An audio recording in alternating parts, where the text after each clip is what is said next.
O assunto é economia. A inflação está em alta no Brasil. Muita gente está com dificuldade de colocar as contas em dia. Mas, afinal, o que é inflação? E há algo que possa ser feito para diminuir esses impactos no bolso? O consumidor tem alternativa? Sobre esse assunto eu converso a partir de agora com o economista Fernando Carvalho, que está conectado com a gente via Skype. Fernando, seja bem-vindo. Muito obrigada pela conexão com a gente. Bem-vindo ao Balanço Geral Amanhã. Bem-vindo à TV Atalaia. Não se fala em outra coisa. As pessoas têm sentido bastante no bolso, em tudo que fazem, em tudo que compram, em todo serviço que contratam. A inflação acaba se refletindo na vida de nós brasileiros. Explique um pouquinho, trocando em miúdos, de que maneira a inflação afeta nos preços dos produtos e dos serviços.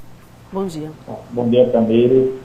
Veja, a inflação ela vai estar presente em todos os preços e insumos da cadeia produtiva. O Brasil, há 2 anos consecutivos, vem estourando a meta da inflação, ou seja, aquela meta estabelecida no início do ano pelo Banco Central. Ano passado, a meta era algo em torno de 5%, e nós ultrapassamos os 10%. O que significa inflação? Inflação é aquele acréscimo ou aumento nos preços, medidos principalmente pelo IPCA, que é o Índice de Preços ao Consumidor Amplo, e que esses preços são afetados pelos aumentos das commodities, dos insumos. Por exemplo, aqui no Brasil, o aumento de combustível, que está presente em toda a cadeia produtiva. Esse impacto dos combustíveis, do aumento dos seus preços, ele vai para toda a cadeia. É para alimentação, vestuário, ou seja, tudo aquilo que o consumidor utiliza no seu dia a dia. Alta do petróleo, energia elétrica, todos esses preços são repassados para os demais setores da economia e esse impacto chega no bolso do consumidor. Uhum. Nesse momento atualmente, como você classificaria esse momento? É um momento difícil para a maioria dos consumidores, principalmente para aquelas famílias que vivem de um salário mínimo ou até aquela família de classe média que tem uma renda familiar em algo em torno de R$2.000, R$3.000. Está difícil o cenário? Está difícil, Camila. Está difícil principalmente para o trabalhador que convive com um salário mínimo, 2 salários mínimos mensal. Mas, obviamente, esse impacto também ele chega no empresário, chega no investidor.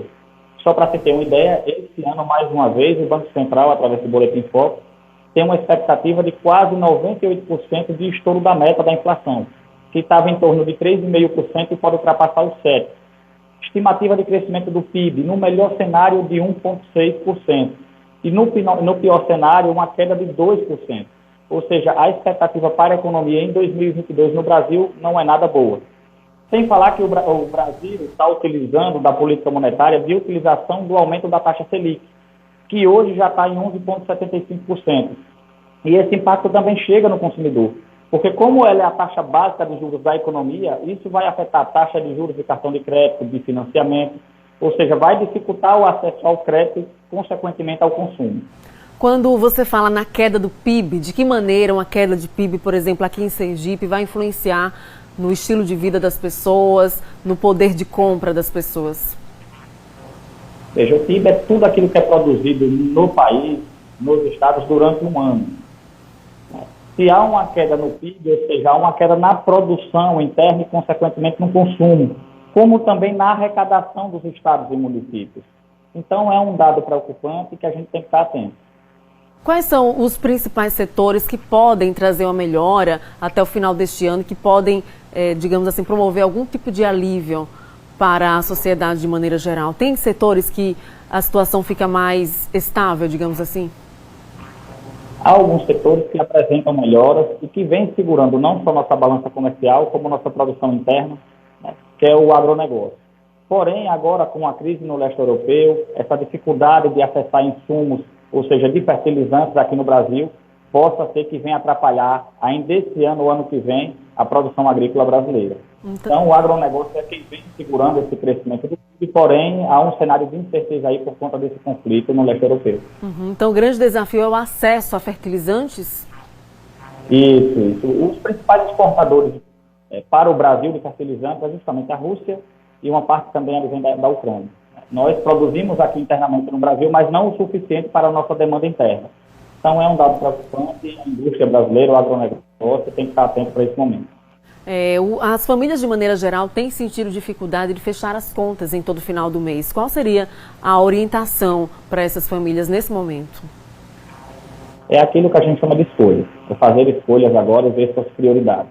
nós temos taxas de impostos, pagamento de dívidas, mas principalmente, né, a manutenção básica de uma família, como alimentação e vestuário.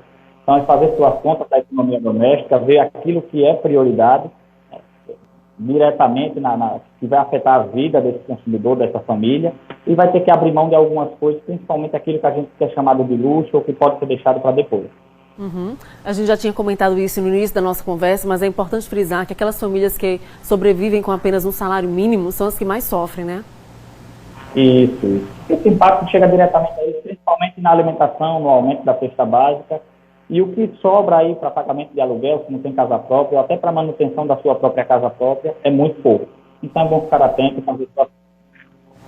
Fernando Carvalho, a gente quer agradecer a sua participação aqui, torcemos aí para que realmente haja recuperação, né, para a nossa economia, que haja uma recuperação do PIB ao invés da queda, para que as famílias possam respirar, né, no decorrer aí dos próximos meses, embora as perspectivas não sejam boas, infelizmente, né? Bom dia.